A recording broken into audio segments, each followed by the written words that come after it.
प्रभातम। मैं कुसुम कुमारी 8वीं कक्षा की पाठ पुस्तक रुचिरा तृतीयो भागा लेकर प्रस्तुत हूँ। आज हम लोग इसमें द्वितीय पाठ का अध्ययन करेंगे। पाठ पढ़ने से पहले इसका शब्दार्थ याद कर लीजिएगा, इससे पाठ का हिंदी अनुवाद समझ में आ जाएगा। द्वितीय पाठ। बिलस्य वाणी न कदापि मे श्रुता, कदाजोर अपि कभी। बिल की वाणी कभी मेरे द्वारा नहीं सुनी गई, न श्रुता नहीं सुनी गई। प्रस्तुत पाठ संस्कृत के प्रसिद्ध कथा ग्रंथ पंचतंत्रम के तृतीय तंत्र काकोलुकीयम से संकलित है। काकोलुकीयम पंचतंत्र का तृतीय खंड है। इसका नाम काक और उलुक की मुख्य कथा के कारण पड़ा है। इसके लेखक विष्णु शर्मा हैं। इनमें गद्य पद्य रूप में कथाएं दी गई हैं, जिनके पात्र मुख्यतः पशु पक्षी हैं। कस्मिंश्चित् वने खरन खरः नाम सिंहः प्रतिवसति स्म। कस्मिंश्चित् किसी वन में खरन खर नाम का सिंह रहता था। सह कदाचित् इतस्ततः परिभ्रमण का अर्थ होता है घूमते हुए। क्षुधार्तः, क्षुधा जोर आर्तः, न किंचिदपि, किंचित जोर अपि, आहारम प्राप्तवान। किसी दिन इधर उधर घूमते हुए भूख से व्याकुल उसने कुछ भी भोजन प्राप्त नहीं किया।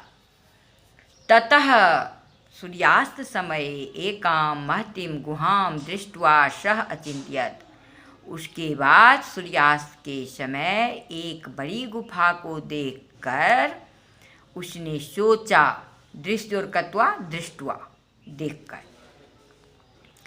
नूनम एतस्यां गुहायां रात्रौ कोऽपि जीवः आगच्छति। नूनम निश्चय ही, एतस्यां गुहायां सप्तमी एकवचन लतायां, इस गुफा में रात में कोई भी प्राणी आता है। कहजोर अपि को अपि, रात्रों में सप्तमी एकवचन है। रात में कोई प्राणी आता है। अतः अत्रैव निगूढ़ो भूत्वा तिष्ठामि, इसीलिए अत्र जोर एव, यहीं छिपकर तिष्ठामि ठहरता हूँ। अस्था धातु से हुआ है उत्तम पुरुष एकवचन, ठहरता हूँ।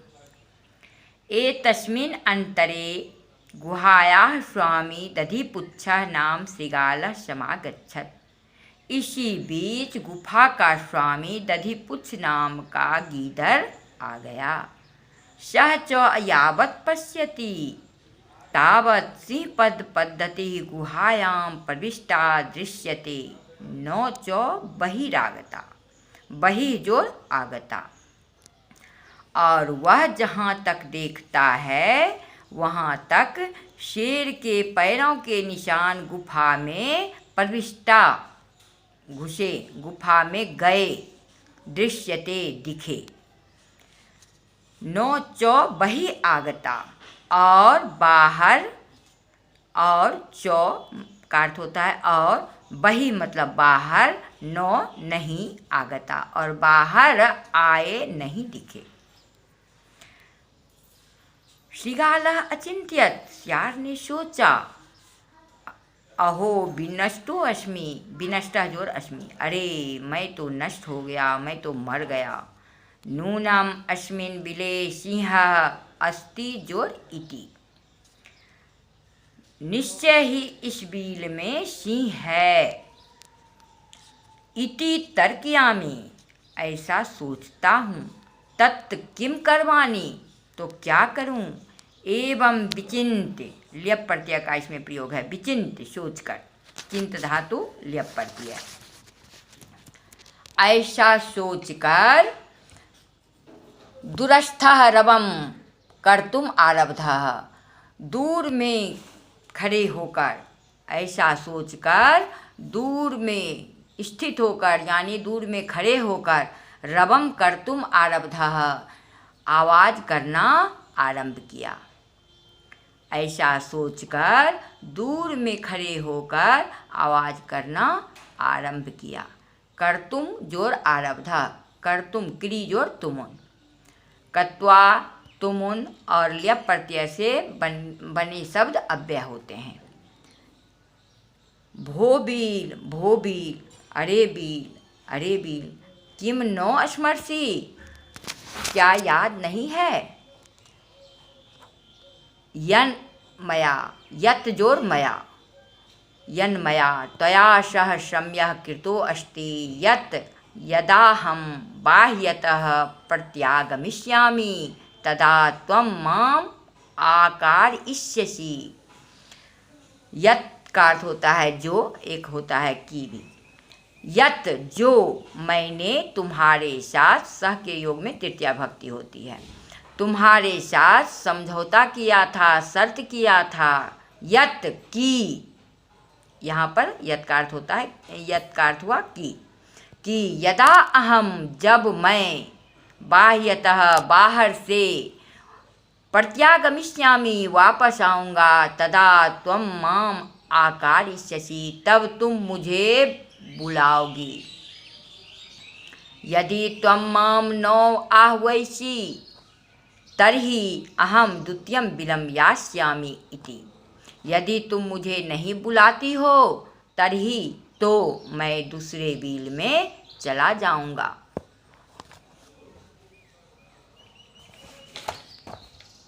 इस पाठ में अव्यय पदों का प्रयोग हुआ है। अव्यय किसे कहते हैं? लिंग, विभक्ति या वचन के कारण जिस शब्द के रूप में कोई परिवर्तन नहीं होता है उसे अव्यय कहते हैं, अर्थात इनका रूप सदा एक समान रहता है, जैसे अत्र, तत्र, कदा। कत्वा, तुमुन और ल्यप प्रत्यय से बने हुए शब्द भी अव्यय होते हैं, जैसे पाठ में आया ये दृष्टवा, देखकर, इसके बाद कर्तुम और एक विचिन्त्य, ये पद भी अव्यय हैं, अर्थात इनके रूपों में प्रयोग करते समय कोई परिवर्तन नहीं होता है। इसके बाद के गद्यांश का हिंदी अनुवाद अगली कक्षा में बताया जाएगा। इस पाठ के अंतर्गत आए पदों का संधि विच्छेद बता रही हूँ। कस्मिंश्चित्, कस्मिन् जोर चित्, किंचिदपि, किंचित जोर अपि, को अपि, कह जोर अपि, अस्ति जोर इति, अस्तीति, विनष्टः जोर अस्मि, विनष्टोऽस्मि, बहि जोर आगता, बहिरागता। इसके बाद है कदा जोर अपि, कदापि, कर्तुम जोर आरब्धा, कर्तुम आरब्धा, कृतः जोर अस्ति, कृतो अस्ति, यत जोर मया, यन्मया। इसके बाद यदा जोर अहम, यदाहम। इस तरह से हो गया। अब गृह कार्य आप लोग पाठ का शब्दार्थ लिखकर याद कर लीजिएगा। पाठ के अंतर्गत आए अव्यय पदों से वाक्य बनाइए। 5 अव्यय पदों से वाक्य बनाएं। धन्यवाद।